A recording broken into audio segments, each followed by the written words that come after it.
देर आए दुरुस्त आए, इसकी भी सीमा खत्म होने के काफी वक्त बाद प्रदेश में सरकार ने कहा है कि भर्ती परीक्षाओं में गड़बड़ियों के खिलाफ कड़ा कानून बनाया जाएगा। पर जो भी है, फैसला जरूरी था और इसलिए इसका स्वागत होना चाहिए। स्वागत है आप सभी का भी। आपके साथ मैं हूं स्वप्निल। हो सकता है आप सोचें कि जब फैसला स्वागत योग्य है तो इसमें बहस की जरूरत क्या है। जरूरत है क्योंकि कड़े कानून के बन जाने का मतलब यह नहीं है कि अपराध पर अंकुश लग जाए। ऊपर से भर्ती परीक्षाओं में बार बार की गड़बड़ियों ने यह साबित किया है कि नकल माफिया कानून की हर डाल डाल पर पात पात ही साबित हुए। हर बार कानून से कई कदम आगे। ऐसे में सवाल उठता है कि क्या कड़ा कानून ही वो वार होगा जो बेरोजगारों के सपनों को लुटने से बचा ले। आज इसी पर बात, लेकिन पहले देखिए ये रिपोर्ट और जानिए क्या कदम उठाया जा रहा है। भर्ती परीक्षाओं में गड़बड़ी पर कसेगी नकेल। सरकार लाएगी अध्यादेश, कानून होगा सख्त। परीक्षा में गड़बड़ी को बनाएंगे गैर जमानती अपराध। सजा 3 साल से बढ़ाकर 7 साल करने का प्रावधान। सरकारी कर्मचारी की संलिप्तता पर नौकरी से बर्खास्तगी। निजी शिक्षण संस्थान का सहयोग होने पर मान्यता समाप्त। नकल पर नकेल पास होगी या फेल। और आज जो गेस्ट हमारे साथ जुड़ रहे हैं आपको इंट्रोड्यूस करवा रहा हूं। आर तिवारी जी कांग्रेस नेता हैं, आशीष चतुर्वेदी जी बीजेपी नेता हैं, अवधेश आकोदिया जी वरिष्ठ पत्रकार हैं और अशोक चौधरी प्रवक्ता हैं बेरोजगार संघ के। आप सभी का स्वागत है न्यूज 18 राजस्थान पर। अशोक चौधरी जी, आपसे शुरुआत करना चाहता हूं मैं। ये जो कड़े कानून की बात है, क्या बेरोजगार इस फैसले का स्वागत कर रहे हैं? क्या सोच रहे हैं इस नए कानून को लेकर जो आने वाला है? सर, स्वागत तो हम कर रहे हैं, लेकिन उसके साथ हमारी 21 सूत्री मांगे थी, जिसमें एक मांग सरकार ने मानी है, लेकिन अभी भी 20 सूत्री मांग अभी बाकी पड़ी है हमारी। आज 5 दिन हो गए उपेंद्र यादव को अनशन किए हुए। कल से उन्होंने अपना ट्रीटमेंट भी लेना बंद कर दिया। आज वो जीवन और मौत के बीच में जूझ रहा है। वो एक नौजवान, वही नौजवान जो कल तक पिछली जब कांग्रेस सरकार बनी थी, राहुल गांधी साथ में बैठ के उन्होंने समर्थन दिया था, जो सरकार को बनाने में जिनका योगदान, जिन युवाओं का योगदान था, आज वही युवा एसएमएस हॉस्पिटल में जीवन और मौत के बीच में जूझ रहे हैं। सरकार के कान पे जूं तक नहीं रेंग रही। तो 21 मांगे थी, एक मांग मानी है सरकार ने, 20 मांगे आज भी अधूरी पड़ी हैं। ठीक, लेकिन ये अगर कड़े कानून वाले मुद्दे पर अगर मैं रुकना चाहूं अशोक जी, तो क्या आप बता सकते हैं कि जो ये बोला जा रहा है जो कि सजा और कड़ी की जाएगी, बर्खास्तगी की भी बात है, मान्यता रद्द करने की बात है, क्या ये उस तरह का कानून है जो आपकी डिमांड में था? नहीं सर, हमारे इसमें कानून हमारे तरह का ही था, लेकिन हमने इसमें मांग की थी कि 10 साल का प्रावधान हो और जो इस प्रकरण में लिप्त हो उसकी संपत्ति जब्त हो, जो कि इसमें लागू नहीं किया गया है। कानून बनाया है, अच्छी बात है, लेकिन सर उसके साथ और भी तो मांगे हैं। सरकार को 23 फरवरी को जो हमारी मांगे थी, समझौता हुआ था। रात को 12 बजे मंत्री हमारे धरना स्थल पे आए थे, लिखित में समझौता है। ये मेरे पास समझौते की कॉपी है। मंत्री सुभाष गर्ग जी थे, राजेंद्र जी थे, दोनों ने लिखित में समझौता दिया है। आज इस मांग पत्र का क्या हुआ सर? आज फिर आश्वासन दे रहे कि हैं 23 फरवरी का जो मांग पत्र था उसकी आज तक पालना नहीं हुई। 2018 से प्रयोगशाला भर्ती पेंडिंग पड़ी है, कोई मामला नहीं है। एक दिन में सरकार चाहे भर्ती करवा सकती है। 2012 से अभ्यर्थी कोर्ट में बैठे, एक शपथ पत्र देना है सरकार को, कुछ नहीं करना। 2018 रीट वाले बैठे हैं, 100 दिन से धरना चल रहा है, सरकार को कोर्ट में पैरवी नहीं करवा रही। कंप्यूटर भर्ती है, यूपी तक जाके हम लड़के आए, वहां से भर्ती लेके आए, भर्ती नहीं निकाल पा रही सरकार। एक मांग सर, 20 सरकार जब मांगे मानती है, लिखित में समझौता करते हैं, उसके बाद में अगर सरकार मांगे नहीं माने तो क्या करें? आज 5 दिन से वो उपेंद्र यादव जी आज 5 दिन से अनशन में बैठे हैं। जीवन मौत के मुंह में वो आदमी जूझ रहा है। सरकार के कांधे जूझ रही, सरकार जाके बात तक नहीं करना, वार्ता तक नहीं कर पा रही। जब सरकार बनी थी उस समय सरकार के साथ खड़ा था वो नौजवान, सरकार के साथ उन्होंने समर्थन दिया था। उस दिन सरकार उसकी वाहवाही कर रही थी। आज सरकार का जब खिलाफ खड़ा हो गया, सरकार उसे वार्ता तक करने तैयार नहीं हो रही। ठीक है अशोक जी, मेरी टीम ने जब आपसे कांटेक्ट किया होगा, हमारी आज की जो चर्चा का विषय था, हालांकि बेरोजगारी की समस्या हमारे हर दिन की चर्चा का विषय है, इसमें कोई दो राय नहीं है, लेकिन आज की चर्चा का विषय जो कानून आने वाला है उस पर था। लेकिन चूंकि आप लोग परेशान हैं, आपने जो कुछ भी कहा उसमें मैंने आपको टोका नहीं, क्योंकि उन बातों का भी स्क्रीन पर आना जरूरी है। चलिए, मैं आर तिवारी जी आपके पास आ रहा हूं। तिवारी जी, क्या क्या सोचा है? क्या हरियाणा में जो कानून बना है उसको भी रीड कर रही है सरकार, या जो अन्य तरह की चीजें हैं, या इस कानून से क्या उम्मीद रख रही है सरकार? देखो स्वप्निल जी, राजस्थान के जननायक मुख्यमंत्री जी ने जो कानून लाने की घोषणा की है, वो देश में पहली बार अपनी तरीके का नया कड़ा कानून लाने की पहल की है।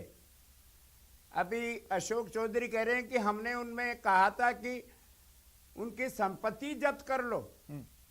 ये काम सरकार नहीं कर सकती है। सरकार अपने बच्चों को परीक्षा दिलाने के लिए न्यायोचित तरीके से हर तरीका अपनाने के लिए प्रेरित करती है।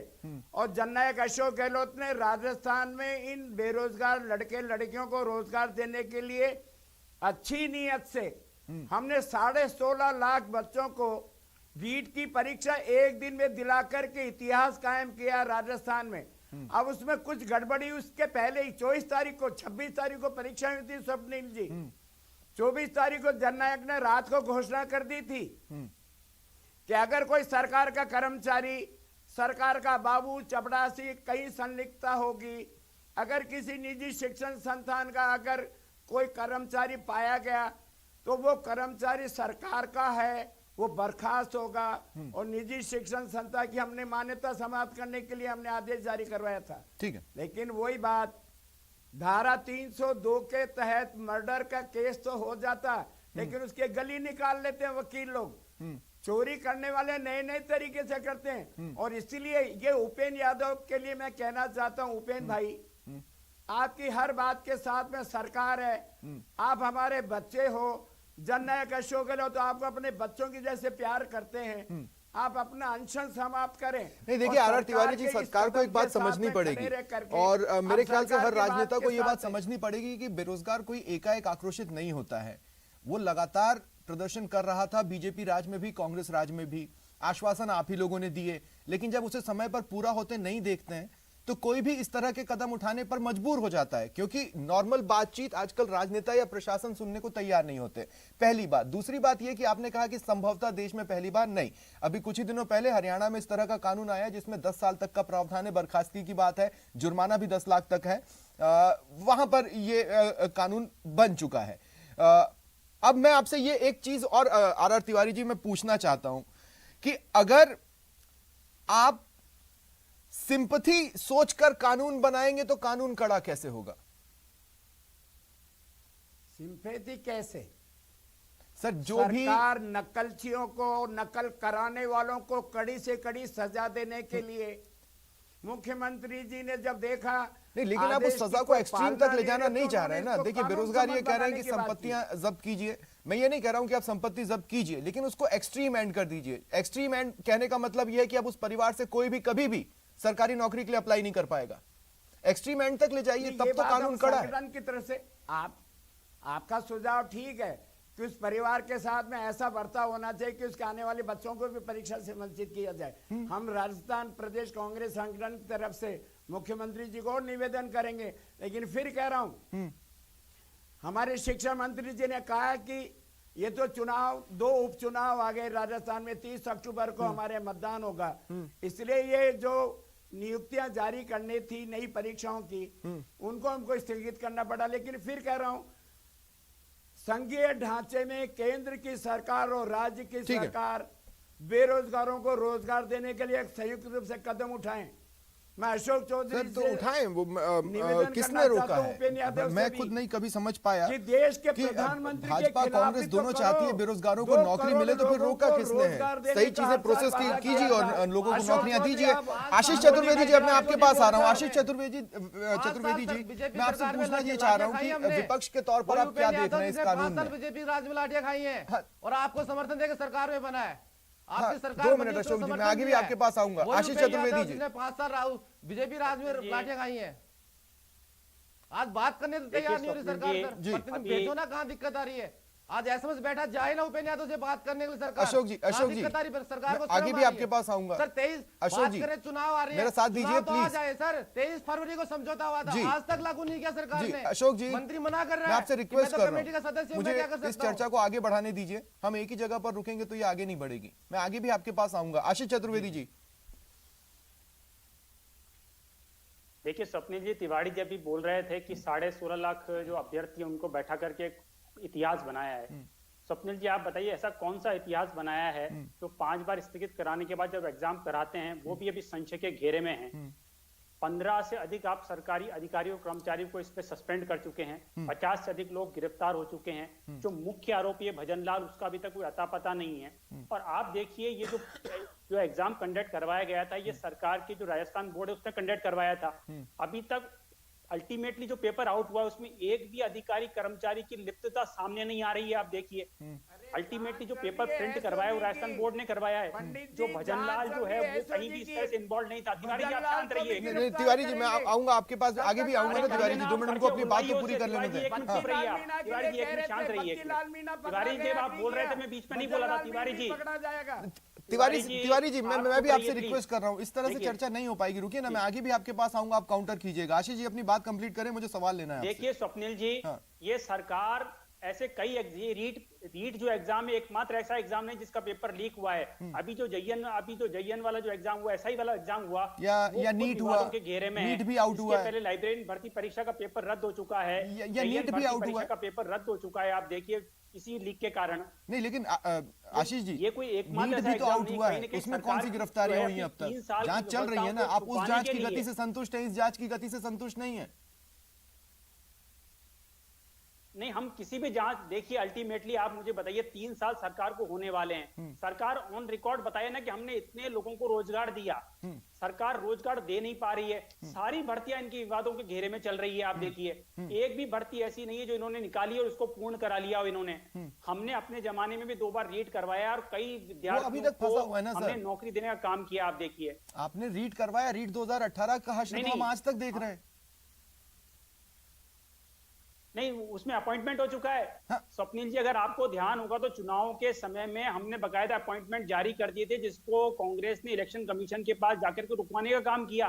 तो बेरोजगार राजस्थान का वो भी देख रहा है। अब आप क्या चाहते हैं? अभी जो रीट प्रदेश सरकार ने करवाई, क्या उसको रद्द कर दिया जाए? फिर ऐसे तो कभी किसी को नौकरी मिलेगी नहीं।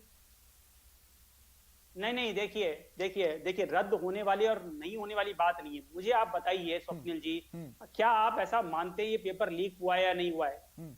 आप मुझे बताइए कि जब 10 बजे पेपर प्रारंभ होना था, पहले तो 8:30 बजे तक की बात थी। अब सुबह 4 बजे तक जिसके पास आया है वो भी मुख्य आरोपी नहीं है।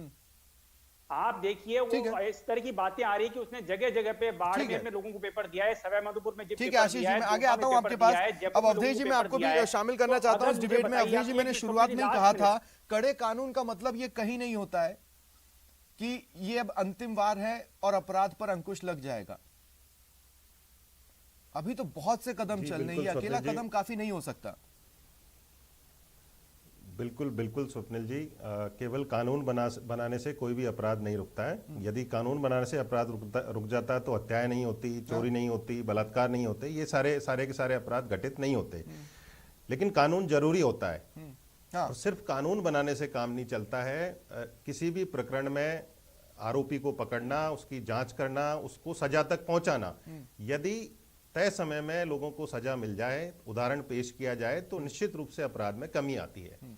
लेकिन यहां जो मामला है परीक्षा का, देखिए जो बेरोजगार हैं उनके बिल्कुल नाक तक पानी आ चुका है। सिर्फ एक परीक्षा का मामला नहीं है, पूरी की पूरी जो युवा पीढ़ी है उसके भविष्य का मामला है। युवाओं के मन में कहीं ना कहीं ये बात बैठती जा रही है कि देखिए तैयारी करने से नौकरी नहीं मिलती है।